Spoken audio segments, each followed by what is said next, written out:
pengujian kebebasan di antara peubah kategorik ya yang tipenya nominal ya, tidak memperhatikan urutan, kita bisa pakai statistik T-square person ya, dan juga statistik G kuadrat ya, atau rasio likelihood. Nah, tapi statistik tersebut itu mengasumsikan bahwa atau statistik tersebut mengabaikan adanya informasi urutan ya. Jadi mengasumsikan ya tidak ada urutan lah di antara kategori-kategori atau di antara level-level kategori pada peubah yang kita amati ya.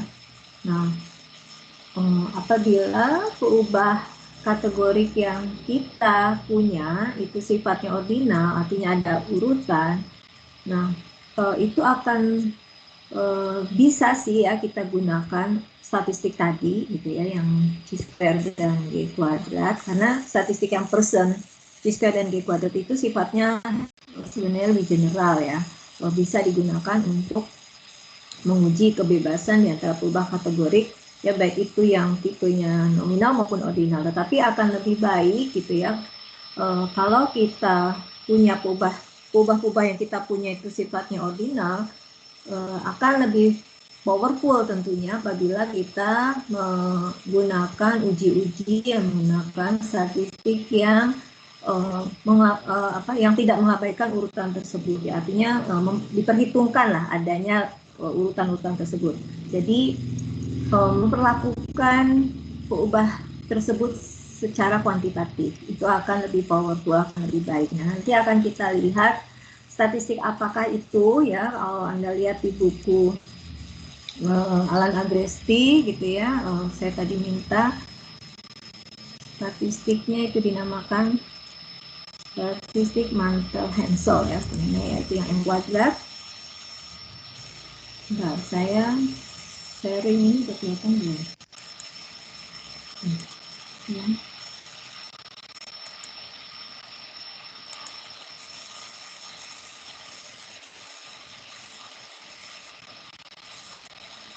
Sudah terlihat belum? Belum ya? Belum, Bu. Oke, sebentar.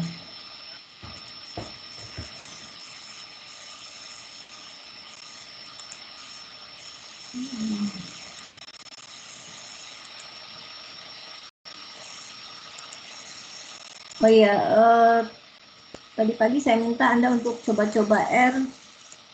Ada yang sedang coba?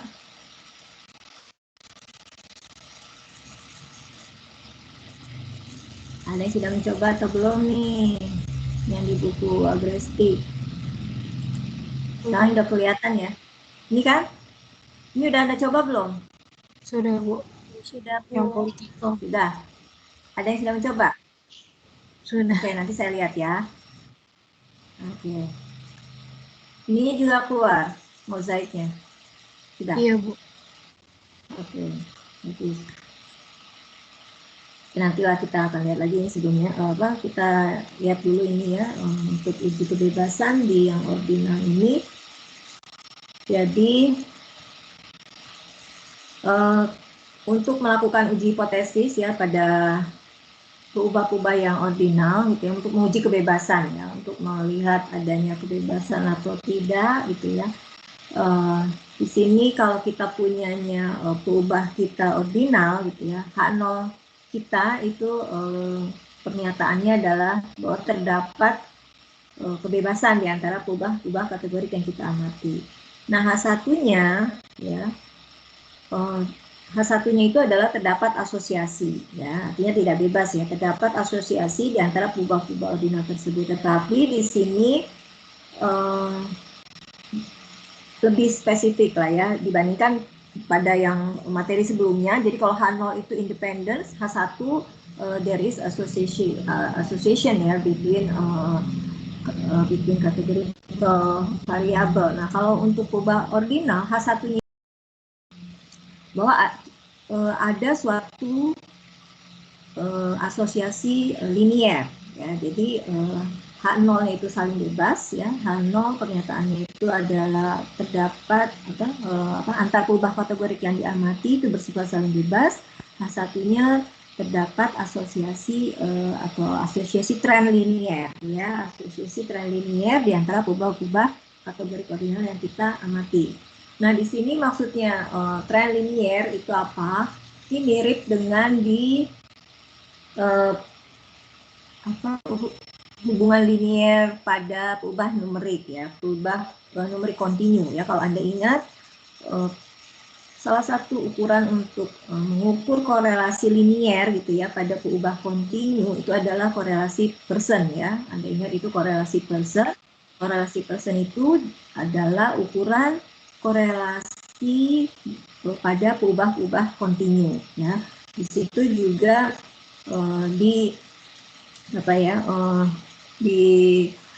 menganggap bahwa korelasi linier yang positif itu menunjukkan bahwa apabila satu peubah X itu ya, misalkan kita punya peubahnya dua peubah itu kita notasikan X dan Y gitu ya. Nah, apa sih yang dimaksud dengan korelasi linier positif gitu ya? Kalau Anda belajar regresi ya dan statistika dasar ini pasti sudah diulas masalah korelasi linier ya, korelasi Pearson ini seperti apa. Jadi kalau korelasi linier positif artinya jika suatu peubah, dan jika salah satu peubah itu meningkat, nilai-nilainya makin besar, maka peubah yang satunya juga makin besar. Atau jika ini salah satu peubah itu nilainya makin kecil, peubah yang kecil, berarti itu sejalan ya. Itu artinya terdapat hubungan yang positif ya, hubungan linier yang positif. Tapi kalau hubungannya terbalik, artinya jika salah satu nilai-nilai dari satu peubah itu makin besar, tetapi justru nilai-nilai peubah lainnya itu makin kecil, itu menunjukkan tren linier yang negatif ya. Ini juga sama. Jadi dalam peubah ordinal ya kita kenal di sini linier trend ya. Jadi di sini namanya kita akan mendeteksi ya di H1 itu bahwa terdapat tren linier di antara peubah-peubah ordinal yang kita amati ya. Jadi H1 itu linear trend, di mana linear trend ini adalah di sini ada ya, baca di paling atas bahwa jika peubah X itu nilainya makin besar, maka Y-nya juga akan makin besar ya. Nah, ini atau katanya ya yang namanya tren linier itu bisa juga X makin besar, Y itu justru mengecil ke arah nilai-nilai yang kecil. Nah, kalau seperti itu namanya nanti trennya tren negatif ya, artinya kalau hubungannya terbalik gitu. Nah, di sini untuk mengukur korelasinya ya, di sini nanti kita notasinya di sini R. Tapi ada ini sebenarnya R ini penduga dari rho. Jadi kalau misalnya, kalau untuk populasi ya kita biasanya notasikan korelasi itu dengan rho kan ya. Nah, Anda ingat-ingat ya. Jadi H0 rho sama dengan 0, H1 rho tidak sama dengan 0. Nah, itu kan korelasi di waktu belajar di regresi. Nah, sama di sini juga nanti kita akan melambangkan bahwa korelasi yang mengacu kepada populasi, artinya parameter kita notasikan dengan rho ya. Jadi H0 rho sama dengan 0 itu menunjukkan kebebasan. H1 rho tidak sama dengan 0, itu artinya ada asosiasi ya. Jadi kalau rho-nya lebih besar dari 0 berarti kan korelasi positif tuh. Korelasi positif ya tadi yang seperti saya bilang, makin besar X makin besar Y. H1 rho kurang dari 0 misalnya. Nah, kalau kurang dari 0 kan berarti dia negatif. Berarti kalau X makin besar Y makin kecil. Nah, untuk penduga dari rho, tadi kan rho itu kan menunjukkan parameter ya. Nah, sementara kalau kita kan ngamati berdasarkan sampel. Ya, hanya sebagian amatan saja ya yang kita ambil dari populasi itu. Nah, kita notasikan dengan R ya. Nah, biasanya kalau di buku-buku status itu notasinya dengan R kecil ya. Nah, ini sebenarnya untuk buku Alan Agresti jilid 3 dengan buku Alan Agresti jilid 2, saya punya yang Alan Agresti jilid 2. Ini notasinya dia menggunakannya R kecil, tapi di Agresti jilid 3 dia menggunakannya R besar. Nah, tapi Anda nggak usah bingung ya, bahwa di sini R besar ini sebenarnya merupakan penduga dari rho ya. Ini menunjukkan dihitung dari sampel ya, R ini ya. Nah, bagaimana untuk mendapatkan R ini? Jadi ini statistik R ini ya digunakan nanti untuk menguji hipotesis tadi. Ya, jadi hipotesisnya ini H0 independen, H1 pro tidak sama dengan 0. Pro tidak sama dengan 0 artinya ada asosiasi ya, tapi kita tidak menyebutkan secara spesifik korelasinya itu positif atau negatif gitu ya. Yang jelas ada asosiasi lah ya, ada asosiasi di antara kubah-kubah tersebut. Nah, di sini dua arah ya. Pro tidak sama dengan 0. Ini kondisi di populasinya. Nah, kita akan uji hipotesis ini dengan menggunakan statistik M kuadrat ya. Ini yang disebut dengan statistik Mantel-Hansel nanti ya. Nah, statistik Mantel-Hansel ini formulanya adalah seperti ini. N-1 dikalikan dengan R kuadrat. R kuadratnya tadi ini. Ya. Jadi ini R kuadratnya ada UI, ada VJ, ini apa gitu ya. Jadi kalau kita punya peubah ordinal ya, berdasarkan statistik ini kita perlu memberikan skor-skor ya. Jadi skor-skor secara terurut ya. Skornya ini pilihan memilihnya sembarang ya. Nah, skor pada baris dan juga skor pada kolom ya, pada tabel kontingensi ya maksudnya. Jadi ini kita notasikan, ini skor-skornya ya, U1, U2 dan seterusnya ya. Kalau kita barisnya ada 3 atau barisnya ada 2, berarti ini U1 sampai U2 aja ya. Kita punya 2 U. Jadi ya, kalau misalkan kita punya 2 kolom ya berarti di sini hanya ada V1 dan V2.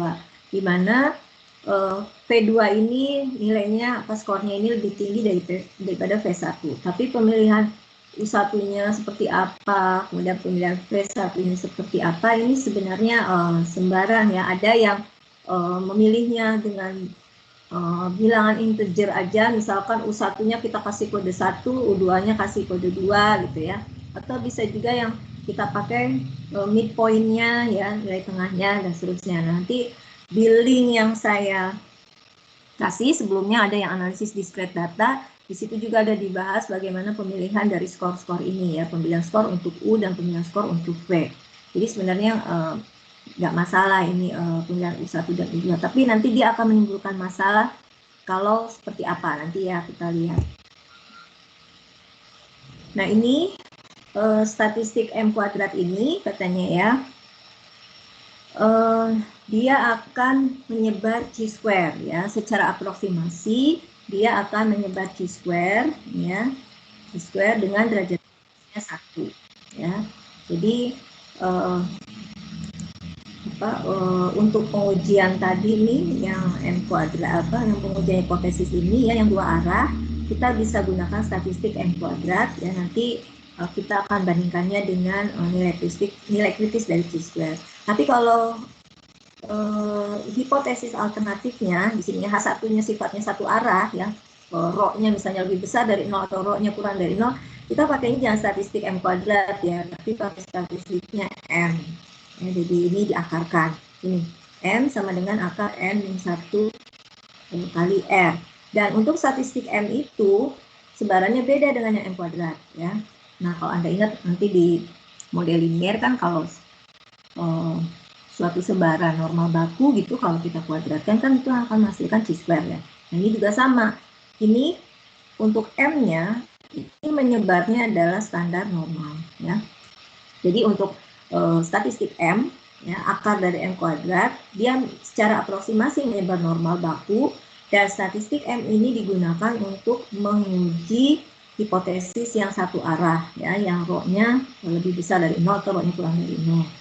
Sementara kalau untuk hipotesisnya dua arah, ya kita gunakan statistiknya M kuadrat. M kuadrat di sini secara aproksimasi menyebar chi-square dengan derajat bebasnya 1. Ya, ini ya df-nya sama dengan 1.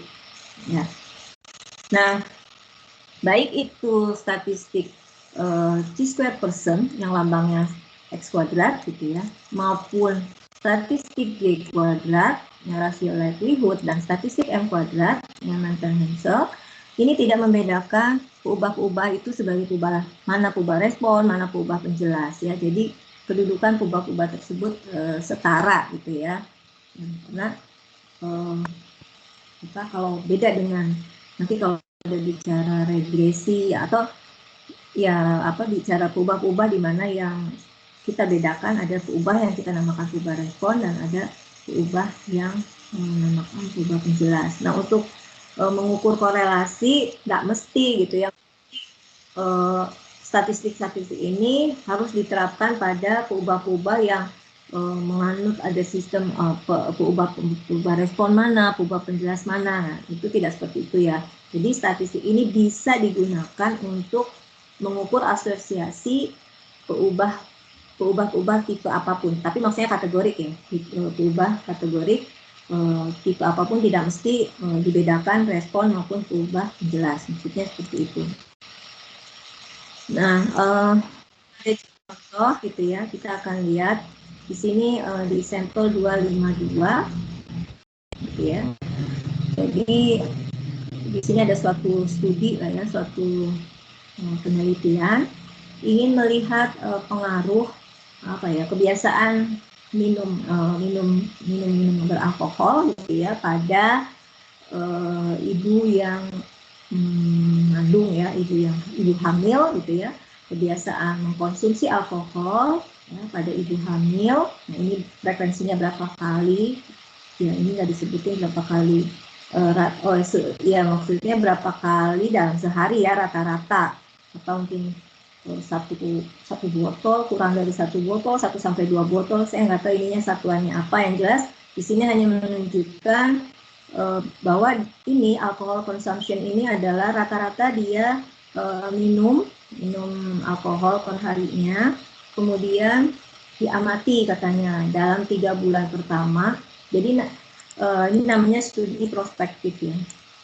Jadi tipe-tipe penelitian ya dalam statistika itu dibedakan, ada yang namanya tipe prospektif, ada juga retrospektif. Jadi kalau prospektif itu melihat ke depan ya seperti apa, sementara kalau retrospektif itu ke belakangnya. Jadi kalau misalnya sekarang kita udah memperoleh hasilnya nih bahwa si A, si B, si A ini kena diabetes misalnya, si B enggak diabetes. Nah, kita melihat kebiasaan ke belakang dia. Apakah yang orang diabetes ini memang senangnya itu makan manis-manisnya itu dalam sehari porsinya lebih banyak dibanding yang si B. Jadi artinya kita mengevaluasi dia misalnya dalam 5 bulan ke belakang itu seperti apa perilakunya atau gaya hidupnya. Nah, sementara kalau prospektif ini kita akan evaluasi dia ke depan. Jadi kita startnya mulai sekarang ya. Start dimulai bulan ini misalnya. Nah, kita ingin lihat bagaimana sih efeknya kalau ibu hamil itu mengkonsumsi alkohol terhadap nanti bayi yang dilahirkannya ya, apakah terdapat kelainan. Ini yang dia lihat adalah apakah terdapat kelainan dalam kelainan organ ini ya, di organ kelaminnya ya, dia bilang ya, organ congenital sex organ. Pokoknya kita notasikan dia dengan ada bayi yang dilahirkan itu mengalami cacat atau tidak aja ya. Nah, di sini kita notasikan absent and present ya. Nah, kalau Anda lihat di sini ada kita punya 2 peubah kategori ya, alcohol consumption dan malformation ya.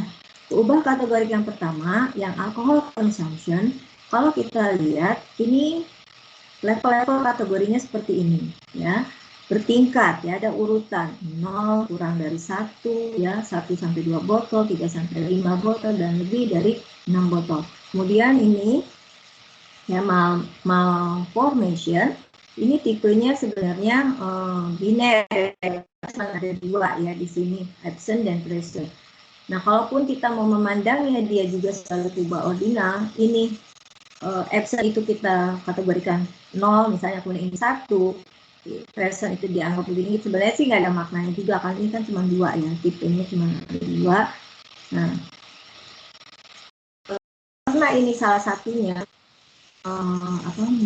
tipe peubah itu ordinal, kita akan tes ya, kita akan cek apakah ada ada pengaruh nggak sih, apakah ada asosiasi atau enggak sih antara konsumsi alkohol dengan cacat bayi dilahirkan. Kita akan lihat itu ya.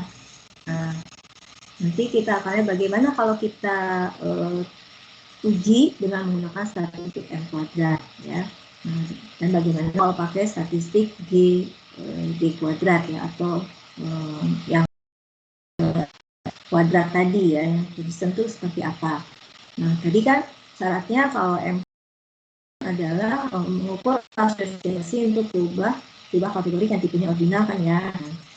Ini oke, ordinal, tapi untuk malformation kalau kita lihat dia hanya sebenarnya biner biasa. Nah, tapi kata dia walaupun demikian ini bisa dianggap sebagai ordinal ya, di mana di sini katanya treating absent ya, di sini absent ini dipandang sebagai yang low ya, kategori rendah, dan present is high ya.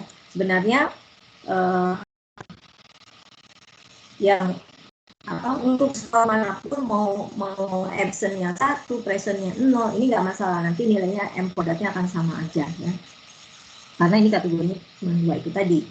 Nah, di sini kalau Anda lihat di tabel 26 ini ya,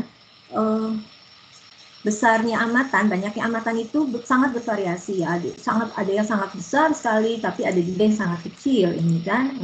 Jadi pada ibu-ibu yang tidak mengkonsumsi alkohol ya, itu ada berapa orang yang melahirkan bayinya itu tidak cacat. Berarti kan kalau absen kan tidak ditemukan kan, sebanyak 17.066 ibu ya. Si ibu ini dia tidak mengkonsumsi alkohol dan bayi yang dilahirkannya pun tidak cacat ya, tidak ada cacat. Yang ibu-ibu yang tidak mengkonsumsi alkohol tapi bayinya mengalami kelainan tadi, kelainan organ gitu, ada 48 orang ya. Jadi ini relatif jauh berbeda ya di sini. Kalau Anda lihat di sini counts-nya ya, banyaknya amatannya itu sangat bervariasi dari mulai angka 1 ya, dari small, moderate, dan juga ada yang sangat ekstrim sekali ya di sini. Kata dia di sini dituliskan ada yang small, moderate, extremely large counts ya. Kalau Anda lihat di tabel 26 ini counts-nya atau frekuensinya itu sangat beragam. Nah, kalau kita lihat meskipun demikian, N-nya itu memang besar. Ini N-nya 32.576. Ya, Anda ingat bahwa untuk sebaran chi-square itu kan jika amatan mengasumsikan banyaknya amatan itu besar kan. Ya. Jadi kalau kita punya suatu amatan yang besar ya, maka semakin statistik G kuadrat ataupun statistik X kuadrat persen itu semakin mendekati sebaran itu kan, sebaran chi-square pada statistik G kuadrat dan X kuadrat persen itu berlaku kalau N-nya besar. Nah, kalau Anda lihat data ini juga sebenarnya N-nya besar, 32.574, tetapi penyebaran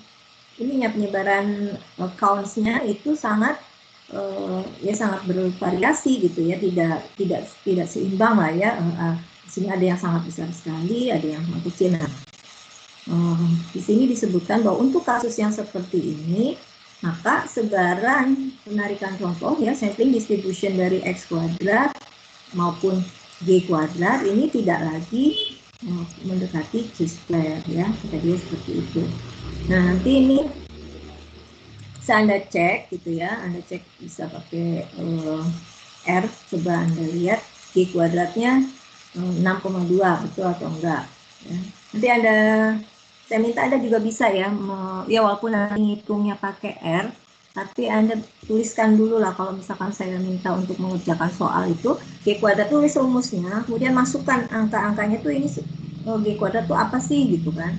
Dan Anda ya udah rumusnya ya di depan, yang baru nanti Anda tuliskan nih hasilnya ya, walaupun Anda ngitungnya nanti pakai software, tapi maksud saya ini dapat dari ini tuh gimana ya. Kemudian ini Anda lihat